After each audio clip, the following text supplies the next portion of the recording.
Everyone is familiar with the train transports that carried the Jewish people to destruction in the Second World War.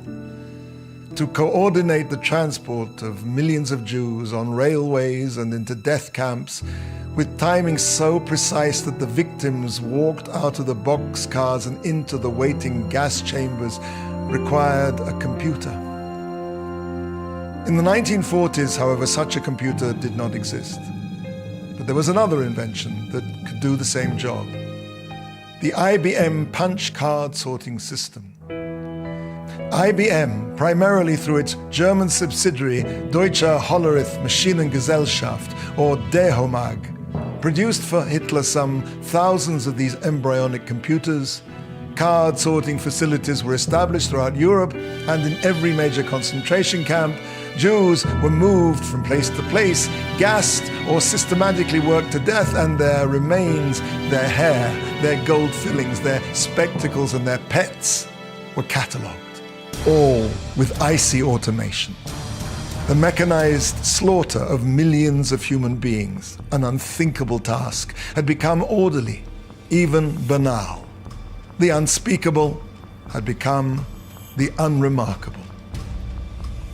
After witnessing the trial of Adolf Eichmann in 1963, Hannah Arendt coined a new concept: the banality of evil.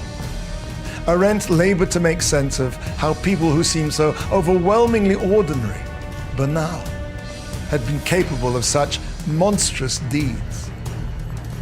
To understand this, however, she need not have looked further than the Torah that was her neglected inheritance.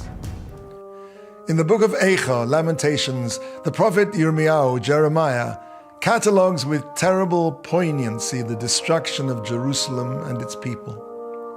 Eicha is constructed on the pattern of the alphabet, meaning in the majority of the chapters the first stanza begins with Aleph, the second with Bet, and so on. Rabbi Yochanan said, why were the Jews at the time of the temple's destruction stricken with the alphabet?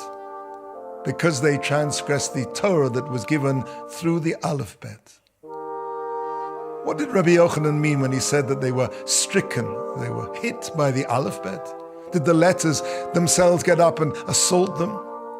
Also, why did he stress that the Torah was given through the alphabet? Surely every book in the world is given through an alphabet. Let us try and understand. Megillat Eicha, the Book of Lamentations, abounds with events so grotesque that they defy belief. Rabbi Yochanan's question, why were they stricken with the alphabet, means, what did they do to deserve that the monstrous and the unspeakable should become part of the natural order of things as ordered as the alphabet? The parallel to the Holocaust is striking. Something completely outside all the boundaries of the natural, something monstrous beyond comprehension, became part and parcel of the natural order of things, no different from organizing a hotel or a factory.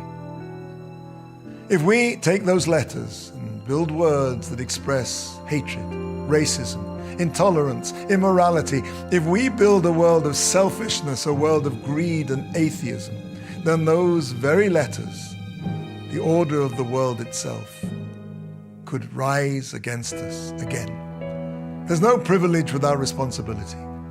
We, the Jewish people, have the privilege of being God's chosen people.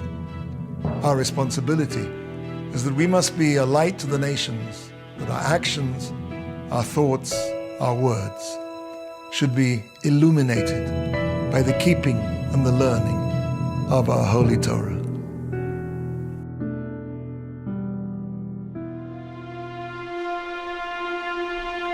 In the early hours of July 23rd, 1942, the first train transport of deportees left Mechina, Poland. The train was made up of 60 closed cars packed with Jews from the Warsaw Ghetto. The car doors were locked from the outside and the air apertures were barred with barbed wire. July 23, 1942. was the day that the murders started in Treblinka. July 23rd, 1942, was the 9th of Av, Tisha B'Av. The 9th of Av has been a day of tragedy for the Jewish people ever since the Exodus and the sin of the spies in the desert.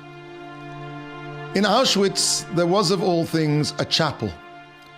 The chapel had a priest whose job it was to minister to the camp staff.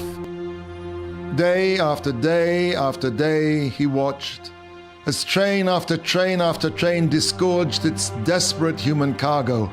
Day after day after day, his eyes lifted to the smoke wafting from the ovens, all that was left of 1 million lives, 1 million mummies and daddies' goodnight kisses, 1 million broken birthday toys, 1 million pairs of bewildered, frightened eyes staring lifeless into eternity. Day after day after day. One day, the priest walked into his chapel and he went up to the cross. He picked up the cross and slowly with his bare hands tore it piece by piece. He smashed the cross into nothingness, saying over again as he was doing this, "This is the people of God. This is the people of God." We usually think of a miracle as a cripple throwing away his calipers, or a blind boy, blind from birth, suddenly saying, "I can see, I can see." But there are other kinds of miracles. Rabbi Yochanan ben Zakkai lived at the time of the destruction of the Second Temple. There was unimaginable hunger in the land of Israel. One day, he came upon a young girl picking out undigested barley from amongst the dung of an animal, the only food she could find. This girl was the daughter of Nakdiman ben Gurion, one of the richest men in the world. Rabbi Yochanan started to cry, and he said, "How happy are you, Yisrael? When you do the will of God, no nation nor tongue can rule over you, and when you forsake God's will, you are delivered into the hands of the lowliest nation, and not even into their hands, but into the hands of their animals." Why the Jewish people should be happy that no nation rules over them is self-evident. But why should we be happy? Why should we be happy sifting dung to survive? When natural disaster strikes, when there's an earthquake or a flood, or a building collapses without reason, it means that God is punishing us without revealing himself. He has used the natural world as his agent. It means he doesn't want a direct involvement with us. He has distanced himself from us. But when something happens that's so totally unnatural, something miraculous, and even though the punishment is terrible beyond words, nevertheless, we recognize that our punishment is coming directly from Hashem and not through the hands of an agent. Even in that terrible time, we know that we've not been abandoned by our Father in heaven.